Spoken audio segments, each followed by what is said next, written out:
जय श्री राम। आइए आज सुनते हैं श्री शिव पुराण में शिवजी के पिपलाद अवतार के प्रसंग में देवताओं की दधीची मुनि से अस्थि याचना, दधीची का शरीर त्याग, वज्र निर्माण और उसके द्वारा वृत्रासुर का वध, सुवर्चा का देवताओं को शाप, पिपलाद का जन्म और उनका विस्तृत वृत्तांत।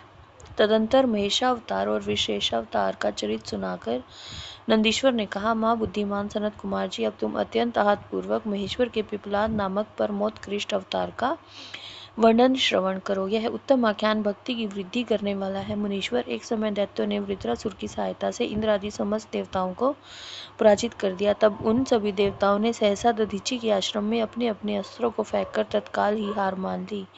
तत्पश्चात मारे जाते हुए वे इंद्र सहित संपूर्ण देवता तथा देव ऋषि शीघ्र ही ब्रह्मलोक में जा पहुंचे और वहां उन्होंने अपना वह दुखड़ा कह सुनाया। देवताओं का कथन सुनकर लोक पिता में ब्रह्मा ने सारा रहस्य यथार्थ रूप से प्रकट कर दिया कि यह सब त्वष्टा की करतूत है। त्वष्टा ने ही तुम लोगों का वध करने के लिए तपस्या द्वारा इस महातेजस्वी वृत्रासुर को उत्पन्न किया है। यह दैत्य महान आत्म बल से संपन्न तथा समस्त दैत्यों का अधिपति है। अतः अब ऐसा प्रयत्न करो जिससे इसका वध हो सके। बुद्धिमान देवराज, मैं धर्म के कारण इस विषय में एक उपाय बतलाता हूँ, सुनो। जो दधीची नाम वाले महामुनि हैं वे तपस्वी और जितेंद्रिय हैं। उन्होंने पूर्व काल में शिवजी की समाराधना करके वज्रश्री की अस्थियां हो जाने का वर प्राप्त किया था। अतः तुम लोग उनसे उनकी हड्डियों के लिए याचना करो, वे अवश्य दे देंगे। फिर उन अस्थियों से वज्रदंड का निर्माण करके तुम निश्चय ही उससे वृत्रासुर को मार डालना। और नंदीश्वर जी कहते हैं कि मुनि ब्रह्मा का वचन सुनकर इंद्रदेव, गुरु बृहस्पति तथा देवताओं को साथ ले तुरंत ही दधीची ऋषि के उत्तम आश्रम पर आए। वहां इंद्र ने सुरवचा सहित दधीची मुनि का दर्शन किया और आदर पूर्वक हाथ जोड़कर उन्हें नमस्कार किया। फिर देव, गुरु बृहस्पति और अन्य देवताओं ने भी नम्रता पूर्वक उन्हें सिर झुकाया। दधीची मुनि विद्वानों में श्रेष्ठ तो थे ही, वे तुरंत ही उसके अभिप्राय को ताड़ गए।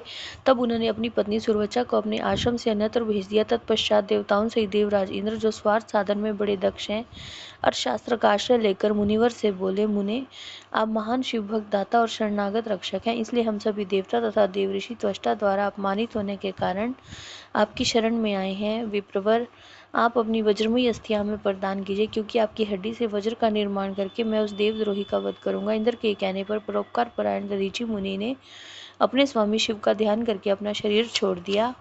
उनके समस्त बंधन नष्ट हो चुके थे, अतः वे तुरंत ही ब्रह्मलोक को चले गए। उस समय वहां पुष्पों की वर्षा होने लगी और सभी लोग आश्चर्यचकित हो गए। तदंतर इंद्र ने शीघ्र ही सुरभि गो को बुलाकर उस शरीर की हड्डियों से अस्त्र निर्माण करने के लिए विश्वकर्मा को आदेश दिया। तब इंद्र की आज्ञा पाकर विश्वकर्मा ने शिवजी के तेज से सुदृढ़ हुई मुनि की वज्रमयी हड्डियों से संपूर्ण अस्त्रों की कल्पना की। उन्होंने रीढ़ की हड्डी से वज्र और ब्रह्मशीर नामक बाण बनाया और अन्य अस्थियों से अनन्य बहुत से अस्त्रों का निर्माण किया। तब शिवजी के तेज से उत्कर्ष को प्राप्त हुए इंद्र ने उस वज्र को लेकर क्रोधपूर्वक वृत्रासुर पर आक्रमण किया। ठीक उसी तरह जैसे रुद्र ने यमराज पर धावा किया था।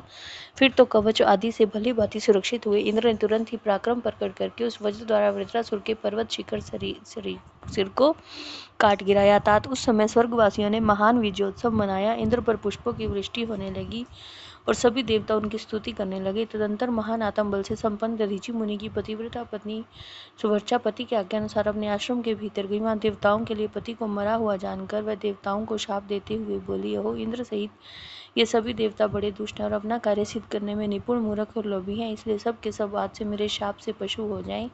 इस प्रकार उस तपस्वी मुनि पत्नी सुरवचा ने उस इंद्र आदि समस्त देवताओं को शाप दे दिया। तत्पश्चात उस पतिव्रता ने पति लोक में जाने का विचार किया। फिर तो मनस्वी सुवर्चा ने परम पवित्र लकड़ियों द्वारा एक चिता तैयार की। उसी समय शंकर जी की प्रेरणा से सुखदायिनी आकाशवाणी हुई। वह उस मुनि पत्नी सुवर्चा को आश्वासन देते हुए बोली, प्राज्ञा, ऐसा साहस मत करो, मेरी उत्तम बात सुनो। देवी, तुम्हारे उदर में मुनि का तेज वर्तमान है, तुम उसे यत्न पूर्वक उत्पन्न करो। पीछे तुम्हारी जैसी इच्छा हो वैसे करना, क्योंकि शास्त्र का ऐसा आदेश है कि जो स्त्री गर्भवती हो उसे सती नहीं होना चाहिए। नंदीश्वर जी कहते हैं, मुनीश्वर, यह कहकर वह आकाशवाणी उपराम हो गई। उसे सुनकर मुनि पत्नी क्षण भर के लिए विस्मय में पड़ गई, क्योंकि उस सती साध्वी सुरवचा को तो पति लोक की प्राप्ति ही अभिष्ट थी। अतः उसने बैठकर पत्थर से खुद को सती कर लिया और फिर उसके शरीर से परम दिव्य और प्रकाशमान दधीची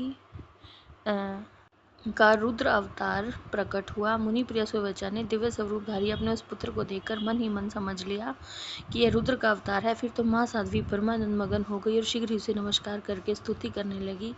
मुनीश्वर, उसने इस स्वरूप को अपने हृदय में धारण कर लिया। तदंतर पति लोक की कामना वाली व्यमरेक्षणा माता सुरवचा मुस्कुरा कर अपने पुत्र से स्नेहपूर्वक बोली, जय श्री राम।